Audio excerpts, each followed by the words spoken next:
Cora is like, is that for me? Yeah, that's for you. Hello, everybody. As she said, my name is Marytrini, but that sounds like Martini, so you can call me Mary. That's fine with that. That's my American name. And I'm a professional dog trainer. I always dream about speaking at GOTO, but I was a software developer, so I thought that one day I was gonna give a speech on React, Material UI, something like that. But today I'm gonna be talking about doggies in the workplace, okay? The reason why I want to make this talk is because in dog training school, I learned that dogs spend most of their lives waiting for their owner to come home. So I was like, that's pretty sad. Because sometimes, and I include myself in the past, when I will come home from work and I'll come to my dog and be like, oh, I gotta walk Lulu and then I gotta feed her. And like when I go through that door, like this Lulu was like, oh my God, I can't believe you just got home. I missed you so much. And it is just like not that, like it is not reciprocated, you know, because you come home from work and you're tired, you don't have time, you may have kids, you may have your parents taken care of and all that. So I want to talk about options to bring your doggy to work or to get benefits for your doggy and give them the life they deserve. Before I start, let me tell you who this baby is. Baby, who are you? Coda. Bark. Okay, so he's Coda. He's 2.5 years old. He's an old English sheepdog, and he is my psychiatry service dog. The whole reason, yes, you are. Stay there, okay? The whole reason why I changed from developer to dog trainer is because I felt like there was something else for me to do in the work. And then in therapy, the topic of a service dog got brought up. I started reading about it, got a dog, got a trainer. And when I saw that bond between the dog and the trainer, I was like, I can do this better. So I was just like, I'll just go to dog school. And I was like, you know what, like I'm good now. So he has over 2,000 hours of training. He trains every day with me. I have my own company. It is called Bark It Out. I do dog training, dog boarding, coaching, everything like that. And he comes with me, so he learns, and other dogs learn to mimic his behavior. So he is pretty much like my partner. Like he just doesn't get paid in cash, but he gets paid in treats, he gets paid in food, insurance, and all those things. So today we're gonna talk about pet-friendly workplace, how to as an employee, as an employer, and as a dog, and the don'ts and do's, and there are other options if we are not ready to make a workplace pet-friendly. So first we're gonna talk about numbers, and with that being said, during COVID, 23 million people added a pet to their family, which is like 1 in 5 households nationwide. That's pretty big. I'm not gonna lie to you, that may include some cats in there, but we're not ready to talk about cats quite yet, okay? So, the next thing I want to compare is these surveys that I found from 2017, 2018, and then 2021, 2022. We don't have any from 2023 because, of course, we are like mid-year there. And it is pet ownership statistics. So in 2017, 48.9 million households had a dog, and 2.1 million were insured. In 2022, it grew to 69 million households owning a dog, and 4.8 million are insured, more than double the insured. Then the owner would spend 495 average amount on veterinary visits per year, and now they do spend 1,344. And I don't tell you like, oh, they get sick more often. No, it's like there are more, like people are getting more educated on dogs. People are like fixing their dogs more often. They are doing dental cleaning. They are doing like yearly checkups for the senior dogs, you know. What else do we have? We have pet parents that spend 90.5 billion on like overall services, and in 2022 they spent 136.8 billion. So 5.73 million average amount on pet services, and 2022 is 24.92. And the reason why is because dog daycares became a huge deal. When COVID ended, I was a volunteer at a pet shelter, and like 4 months during COVID, we had no dogs. Everybody fostered a dog. Like everybody were fostering a dog. There were like hundreds of applications coming for the same dog. We were sending those people to other shelters. Like everybody was like, oh my God, especially like, I consider myself tech people. So like we are quite like alone. So we may want a dog at home, a cat or something like that, you know? So a lot of tech people adopted a pet. I know a lot of like my former coworkers, they got most of that cats because they are more independent and whatnot. But once COVID like ended and people needed to start going back to the office, we bonded more with those pets. We learned more about them. Like we learned that they need something to do. So we felt bad about just not bringing them, like just leaving there for 8 hours. So people started looking about like what other options I have. So, pet-friendly workplace. Pet-friendly workplace is a workplace where you can bring your pet, and that doesn't mean that you're gonna spend your whole workday like petting your dog, coming to your coworkers, so here, look, this is my baby. Oh, you also have a pet, come play with him. I know, Cora.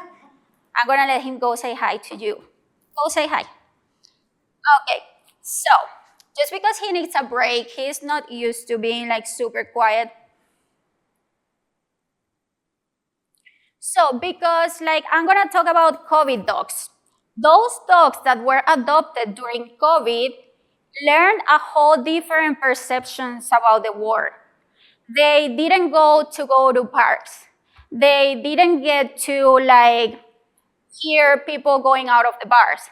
They didn't get to go on a lot of walks. They didn't get to socialize with other dogs. So their life, easy. So their life was so different. So they were used to their humans to stay home all the time. They were used to having that company in there all the time.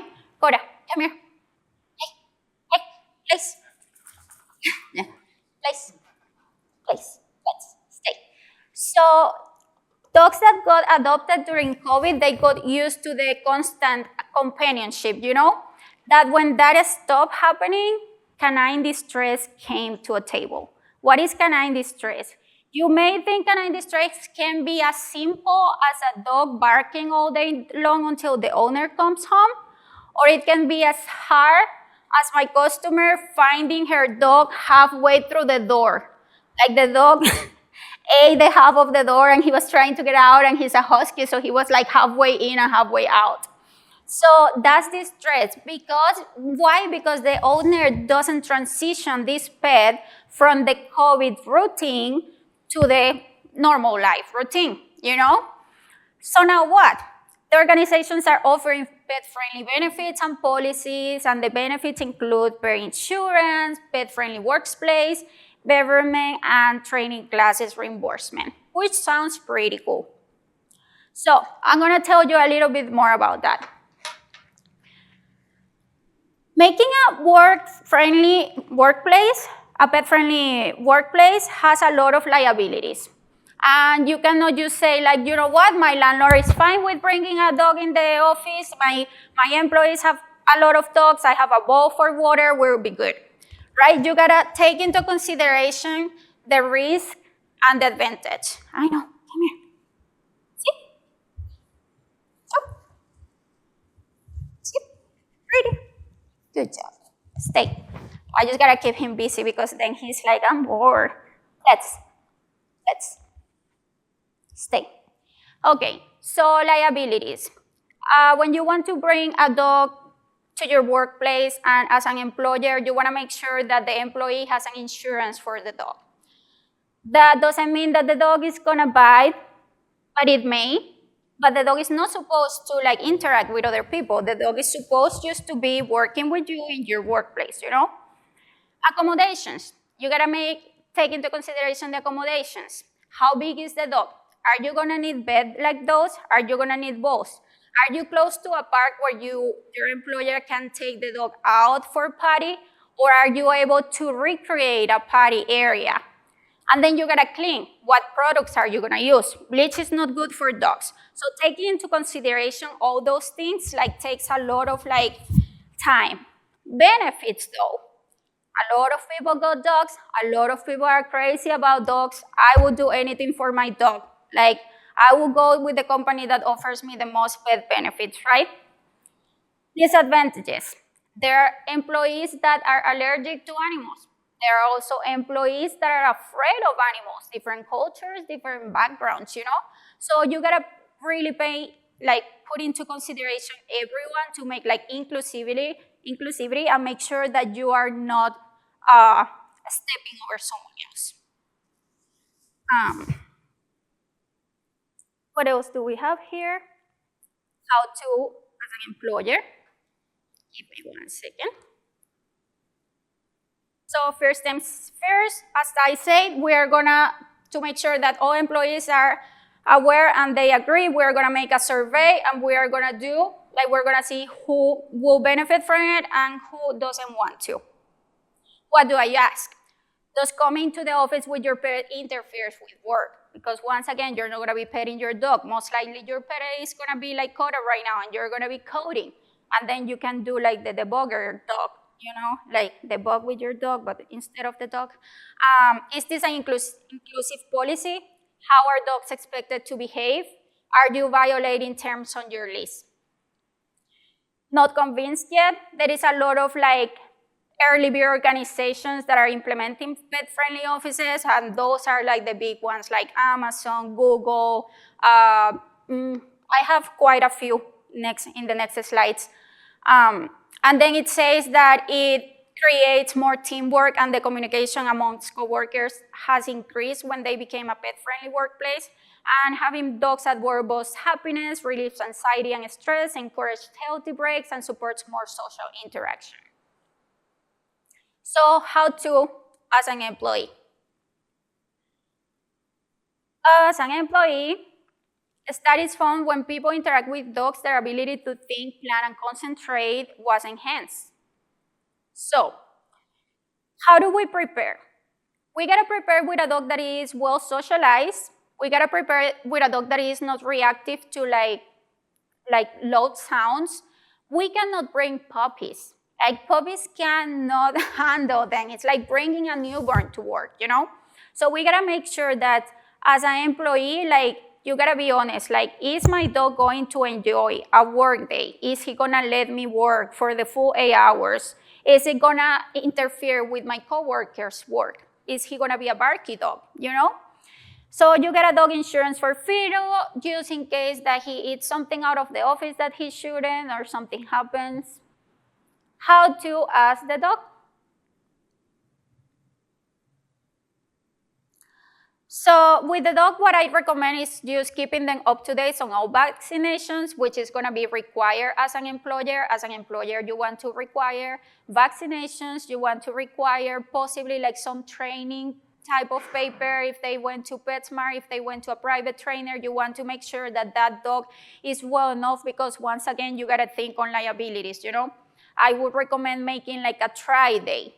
Just try it out, see how it works. You are not gonna have a place where dogs are gonna interact. In a workplace, dogs are not supposed to interact with other dogs. They are just supposed to be a companionship with their owner or for their owner. Does your dog enjoy meeting new people? Is your dog gonna go friendly to your coworkers, or is he gonna go and bark and scare him? And then somebody's gonna go to HR, It's a problem in there. Can your dog stay in a place for several hours at the time? Or can you train him to do that if that doesn't happen? So you may want to start that training at home.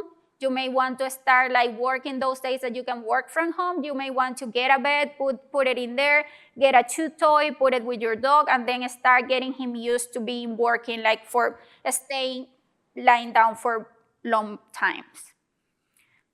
Do's and don'ts. What do you do?